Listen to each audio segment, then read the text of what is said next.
The Science of Mind by Ernest Holmes. Read by Michelle Ingalls. June 12th.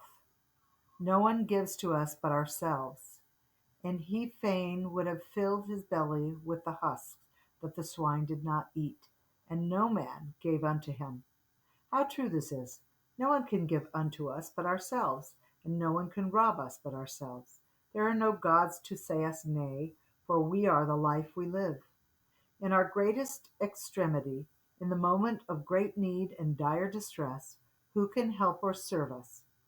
All of our troubles come from an isolated sense of being. We alone can return to the Father's house. The question might be asked, where was God and why did he not come to the rescue of his beloved Son? Did he not care? Was he heedless about his Son's welfare? Why did God allow such a thing to happen? There is only one answer to all questions of this nature. God is always God, and man can always do as he pleases. He would not be an individual unless this were possible. The Father is never conscious of incompletion. The Father's house is always open, the latch string ever hanging out, the door always ajar, but man must enter if he wishes to abide within. Harmony can never become discord. The truth can never produce a lie. God can never be less than God. Could God enter into a field of strife? Then he would not be God.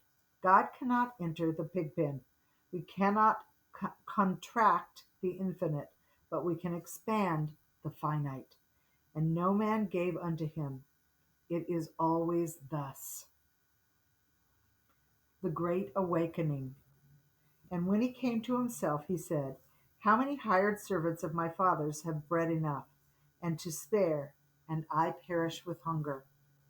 And when he came to himself, this is the great awakening, the moment in which we now live. In this moment, we are asking this question of ourselves: is there not plenty in the universe? Why do we want? Is this divine awakening? There seems to be an inner witness who remembers that we came from a heavenly state. There seems to be an answer from that great within which says the Father's house is filled with peace, power, and plenty.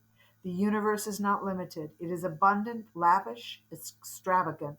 Nothing can be taken from, not added to it. Creation is the play of life upon itself. We know by intuition that there is something beyond what we have so far consciously experienced in this world. Poets have sung of it, and there are moments in the lives of all when the veil seems thin between, and we are almost enter into the heavenly estate. This is the meaning of coming to oneself. We are still in the awakening state. We have not yet consciously entered the state of perfect wholeness. We know that such a state is a reality, and that we shall yet attain this reality. Nothing can dislodge this inner and intuitive perception from our mentality. We know it as certainly as we know that we live. This is God in us knowing himself. We are awakening to the realization that the universe is perfect and complete. It gives, it is love, it is good, and wills only good to all alike. Self-condemnation. The prodigal son said, I will arise and go to my father, and will say unto him, Father, I have sinned against heaven and before thee, and am no more worthy to be called thy son. Make me as one of thy hired servants. This represents a theological state of mind which is quite common to all of us, one of self-condemnation and personal distrust. It is morbid and detrimental to our welfare, a theological state of introspective morbidity, which might be classed as one of our worst mental diseases.